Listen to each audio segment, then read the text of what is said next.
Hey guys, it's BumbleJumper82 and what is this? A crossover episode? That's exactly right, Ed. This is a crossover episode. Hello everyone, I'm Zortrider and I'm going to be your host on this one-off show of Toy Room 101. We all remember Room 101 where celebrities got together and talked about things that they disliked and put them and discarded them into Room 101 forever. And that's exactly what we're going to be doing here. I've set the lads 3 questions and 1 wild card each, and they are going to pick the items that they want to put into Room 101. Who have I got with me today? Well, I've got 3 of YouTube's finest. I have got the man that if he was an R2 unit, he'd be named R2-foot-2 because he's so small. It is Exillion XLR Brad. We are also blessed to have the UK's #1 Transformers YouTuber here with us today. Put your hands together for Mr. Fu Adams, everyone. What do you mean it's not Fu? And finally, we have the man who was gonna star in 3 Men and a Baby, but he didn't need the other 2 men. It's BumbleJumper82. Ed is here with us as well. So, I set the guys, as I say, 3 questions. The first question I'm going to ask is, what is your worst Transformers habit that you want to put into Room 101?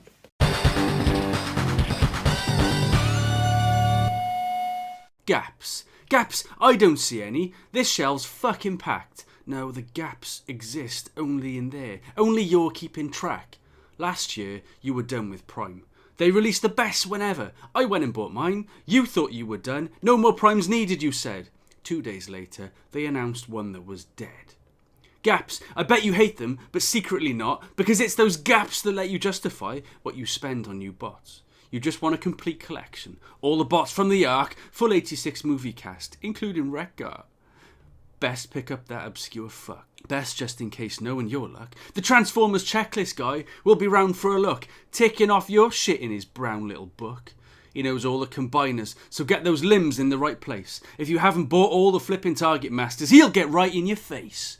Consider your gate kept. No real fan of you. He'll tell everyone your deal. You'll be banned from TFW. Gaps. Just too many gaps. You haven't even got Heifer. He's not released till next month. No excuses, motherfucker. You want to maintain your presence and keep it legit. Pay through the nose. Get third party to place it. Don't you want to go online and prove you're the best? Post pictures of your shit and win the pissing contest. Fill those gaps. Don't stop until you're dead. Ones you didn't know were there. Then create more in your head. So yeah, into Room 101, I'm going to put gaps because we a lot of the time don't enjoy what we actually have in our collections. All we concentrate on is the chase and what we need for our collections. And I think it's just nice to enjoy what we have. In and out of collecting too. Like in your life. Collecting isn't life, it's a hobby. And it shouldn't be taken so seriously. Ah! The first question is around worst collecting habits, and my worst collecting habit is definitely picking up stuff and then leaving it in its box and then not looking at it for years. Case in point,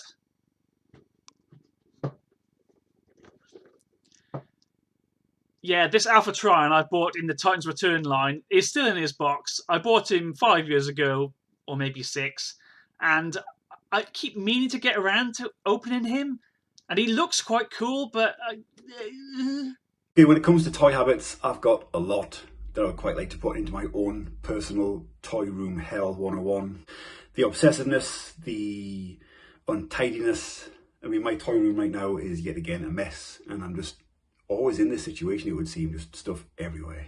But I saw a photo recently because I recently got rid of all social media and had one final skim through all the photographs that I wanted to keep. I found this picture from maybe 2015, 2016 of when my Transformers collection was very, very small and there was no boundaries. I hate the Transformers collector that I became for a few years.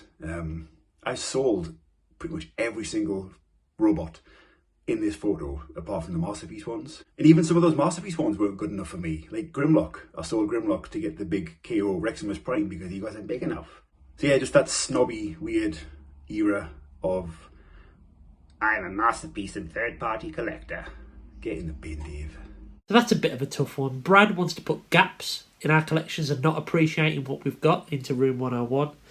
Ed wants to put in purchases that he's bought and not opened. And Dave wants to put in the era where he was a snobby third-party masterpiece collector. And this is a difficult one because I think I've been in all of these mindsets. I think that we've all bought toys that we haven't appreciated and opened. Although I have to say I haven't had a toy lying around for 3-4 years that I haven't intentionally not opened, Ed. So I can't really relate to that one. I think we've all gone through that snobby phase of only collecting this more elitist stuff. But in fairness, that does help shape the collectors that we become. However, and it's not because he's a poet, it's because he's absolutely right. We're always chasing the gaps in our collection without loving what we've got. And if we didn't do that, maybe, just maybe, we would have a lot more pleasure in our collection. So I'm going to put gaps into Room 101. I'm going to do that by decapitating CJ Face. So for my second question, I asked the lads, what is the worst reboot of all time? Worst reboot is a reboot that barely happened. I feel like there's been so much promised for this franchise or this line, and we've had so little delivered. I just love to see it before it fades into obscurity and no one remembers it at all. So what I've picked for the worst reboot ever is a reboot that barely happened, and it's kind of represented by this. Not the most iconic vehicle from the line, but this is Wildcat from Mask. This is my Wildcat that I had when I was a child. Somebody bought it for me for my birthday. It must have been on sale. And I love this thing. How it is still complete, I've no idea. We got a comic and a Matt Tracker figure in the G.I. Joe line and released in the SDCC box set a couple of years later or whatever. But that was it. And I'm just a little bit worried that it might be fading into complete obscurity in the well of nothingness, because pretty soon no one will remember it under the age of like 40, and nobody listens to people who are over 40. So could be gone forever. But I got really excited when they at least released the comic. It wasn't classic Mask, but it was good. It was the same concept. It was all similar. People hated this for silly reasons, but I really enjoyed it. I ordered the second IDW trade, and it got pushed back and pushed back and pushed back, and eventually they were just like, yeah, this isn't coming out. Question 2 is regarding your least favourite reboot/remake. And I'm one of those people that tries to steer a bit clear of remakes because I know I'm going to be disappointed. That being said, I've got a list of 5, and these aren't necessarily bad movies.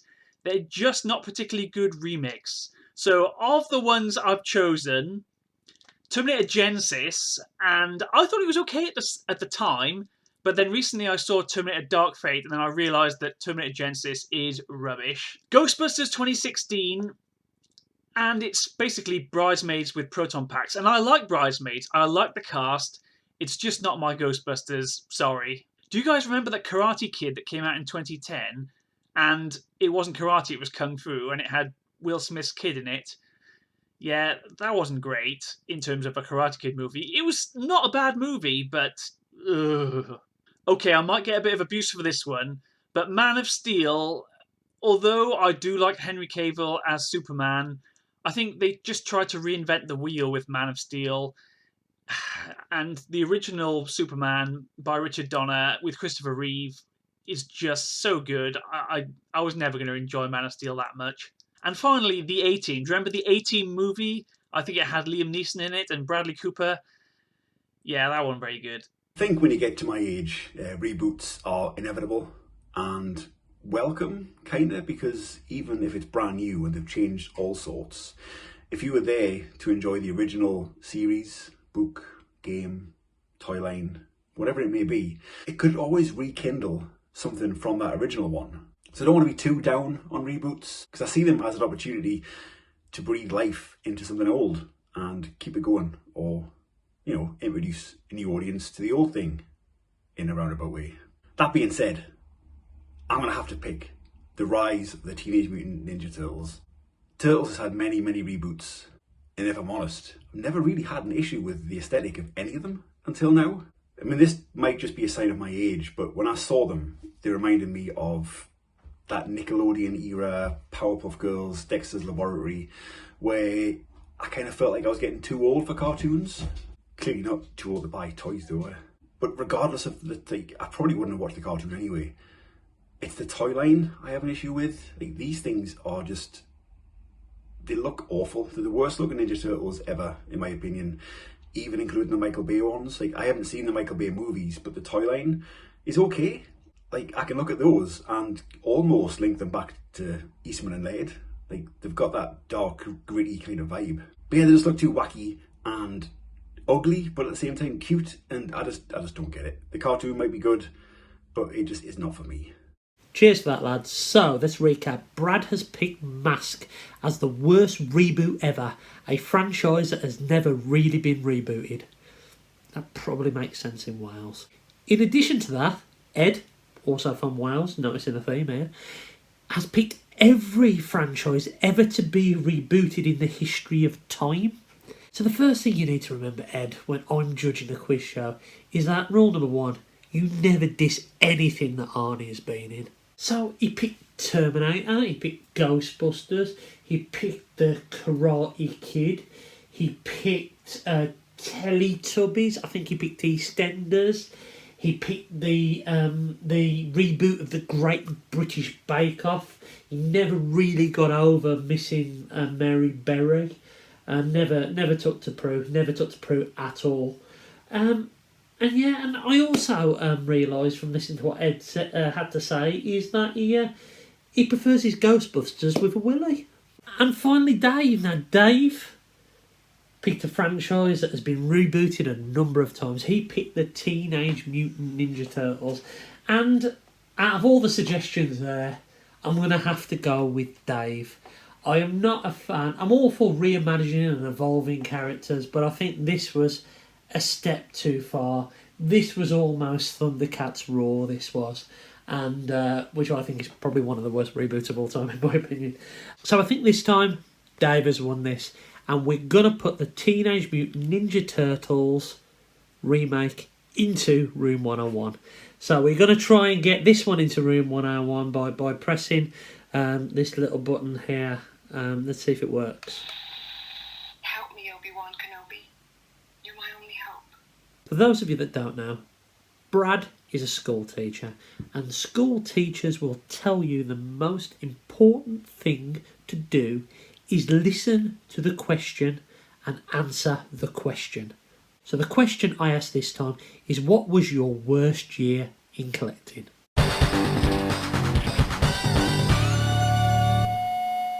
Age of Extinction. Did anyone like the film? Seriously, if it was shorter, it would have been better.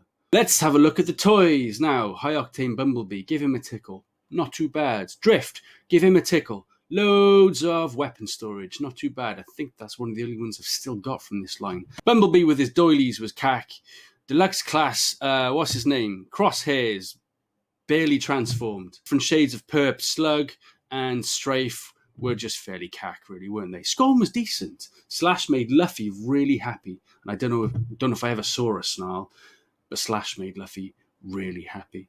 Moving down, Optimus Prime evasion mode was okay at the time. They just weren't very good, were they? Slog, what is that? Then we got a bunch of one-step changes. My highlight here was Steeljaw. Scotty bought me Steeljaw, and I still have him, and I love that Steeljaw figure. But Age of Extinction, not the greatest time. 2014 must have been a bit. Question 3 is, what is the worst year in collecting?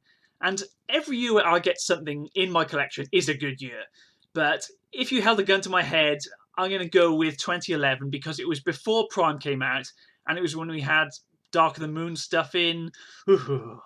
Worst year for collecting. See, this was a toss-up for me between the year when War for Cybertron came out. Was that 2012, 2013?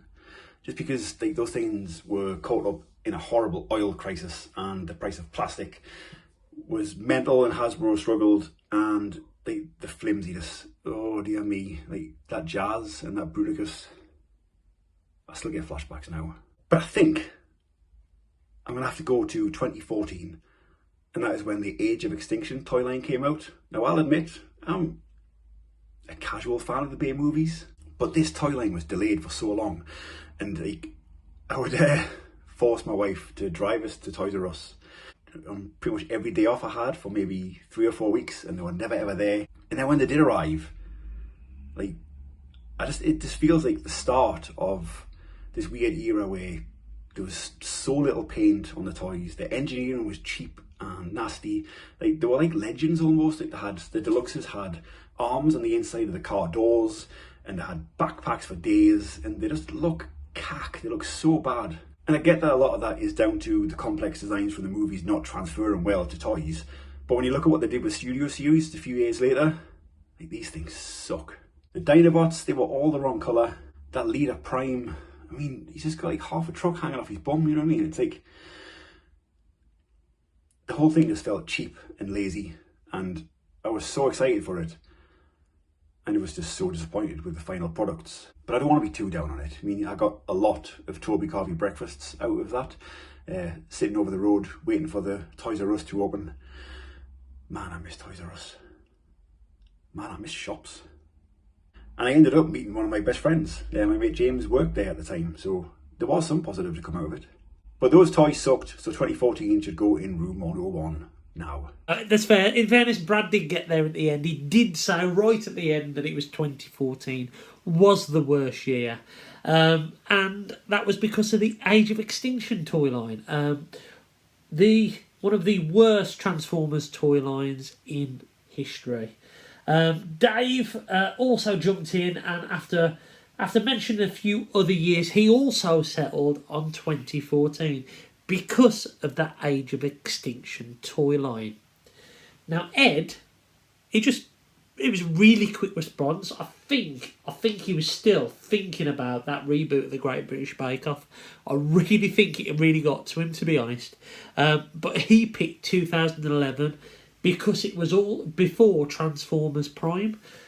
I hate to break this to you, Ed, but it wasn't just 2011 that was before Transformers Prime. There was 2010 and all the years before that. So I think I'm going to have to give it to... It's a toy, isn't it? I think 2014's got to go in there. It is one of the worst toy lines ever. Not only in the Transformers, but ever. In any toy line whatsoever. 2014 needs to go in there and take bloody Michael Bay with it. So to put 2014 into Toy Room 101, we have the leader of the heroic Autobots here. And we're going to press this button here and send 2014 and the Age of Extinction toy line into the depths forever. The bloody batteries have gone. Why don't any toys have electronics anymore? Bobby, to start. So we're on to the final subject, the wild card, with Brad and Dave drawing at 2 apiece. This is the deciding round, and with the wild card round you can put in anything that you like into room 101. It could be absolutely anything. It could be a TV show, it could be a toy, it could be a toy line, it could even be a YouTuber. Let's see what the lads have chosen. Finally, in the Room 101 questions, there is a wildcard round. So, my wildcard is Borders Dude. I've got 3 reasons. Number 1, he loves dressing up. Number 2, he's slightly demonic. And number 3, he's Borders, Borders, Borders, Borders Dude. You need to go home and rethink your life. My wild card is something that is really petty. Like, considering everything that's going on in the world today, stupidly petty. But it is something that bothers me nonetheless. Just a little bit worried that it might be fading into complete obscurity in the well of nothingness, because pretty soon no one will remember. Borders Dude video. I hate it. I've been thinking about my wildcard entry for a while now, and what I think I'll go with is... God, I miss it. Jesus Christ, Ed. That was brutal. Of course he's going into bloody room 101. Only joking. Let's see what the lads really picked as their wildcard choices.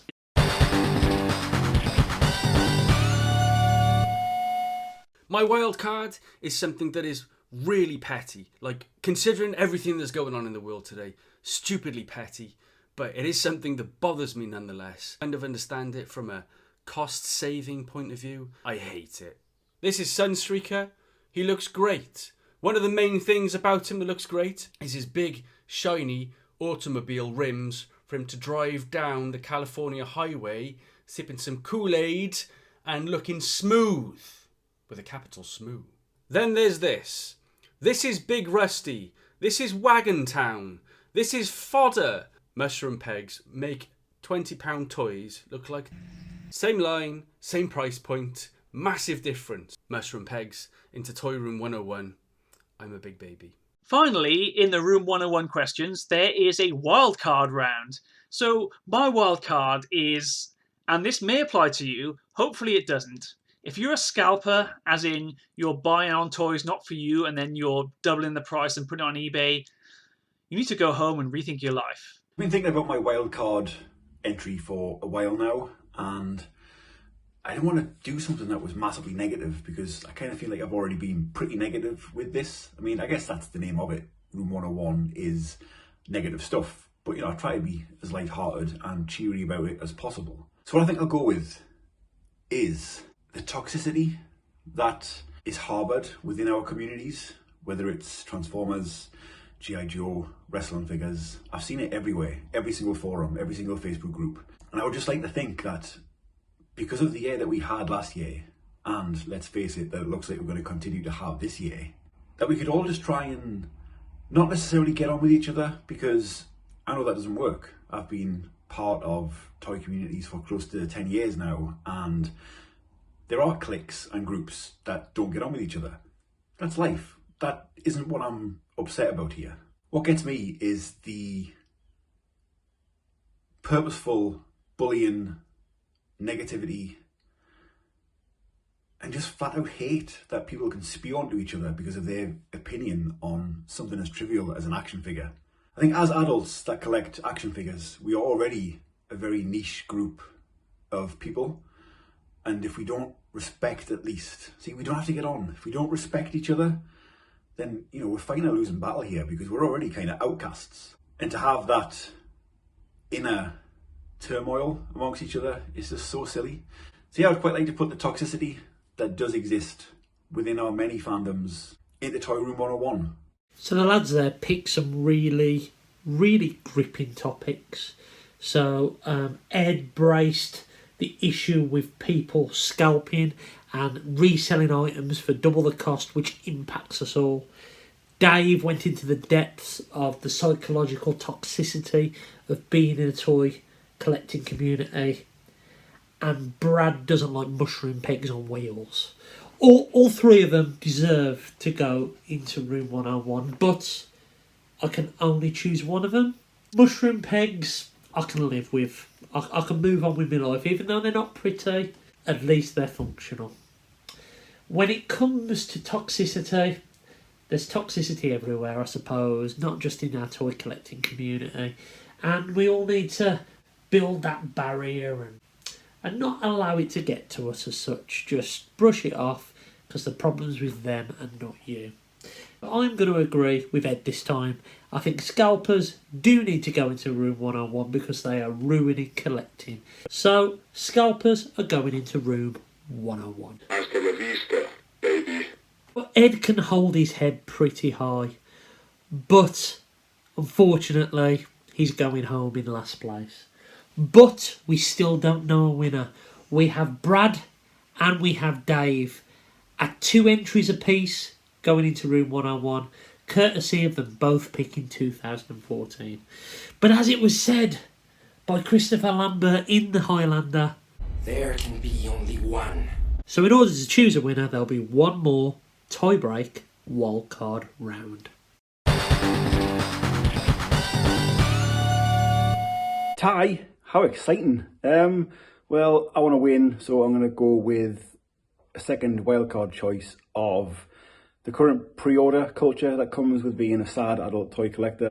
I've got so many pre-orders and so many shops, and I don't know which ones I've paid for and which ones I haven't, and who I owe money to and when they're coming, because the dates just keep getting pushed back and I just don't know where I'm at with any of it. And by the time it comes, you've forgotten about it, you don't want it. Yeah. Alright, so there's a tie break in room 101, and this is something that I'm going to put in that I really, really hate. Okay, just let me make clear. I really like children, I work with children, I'm a teacher, but I don't have any of my own, and I don't intend to have any of my own. Okay, so my collection is for me, and me only, and that's it. That's the way it goes. But sometimes there's an expectation of, you've got toys, Brad. Can we have some toys to play with? What about this toy? And then you have to explain that this toy is a £70 action figure that is not suitable for children. And the instant question then comes up, you spent 70 quid on an action figure that big? What on earth? And then the whole time you sound like a bastard in front of the children because you're saying, no, they can't have any of my toys. The other thing is the whole, Brad, you've got several hundred or whatever toys. You got any spare toys? It's like, well, no, because the toys that I have are the toys that I want to keep. Anything of value or that I could have got rid of, I'd have sold to buy more toys because my collection is kind of cyclical. And again, there's no way to say that without sounding like a complete bastard. So into room 101, I'm putting the expectations of other people of your collection. I hate it. Same jumper for continuity. So to put into room 101, Dave has picked the pre-order culture that collecting has become. The whole industry of pre-ordering something you haven't really seen and you might not want 6 to 12 months before it comes out, just on the off chance that you might actually want it. And that is something that I do feel has really impacted collecting, but maybe that's just the way that collecting has evolved these days in these times that we face at the moment. Brad has picked the fact that he doesn't like kids playing with his toys and doesn't want to donate any of their toys to kids. Now, and to be fair, I'm being a bit harsh there, because I do sympathise with what Brad is saying as well, that the fact that you've got people have certain expectations of your collection and, the kids can come and play with it, all that kind of stuff. But there can only be one winner. And the first ever winner of Toy Room 101 is... The fact that this video is playing must mean that I have been victorious in some way in Toy Room 101. That's right, Brad, you've been victorious and finishing second place. Well done to the winner, Junkhead Dave. Pixie, guess what? I won Toy Room 101. Are you excited? Should we celebrate? Should we have some num-nums? Num-nums to celebrate? Wow. Do I get a prize? I'm going to put on a medal. There's my medal. So we're going to send in the pre-order culture into room 101. Oh, I've left it open a bit too long. I think something's crawling out of it. It looks really organised. Oh, I think it's going to come out and grab it. What the hell is it?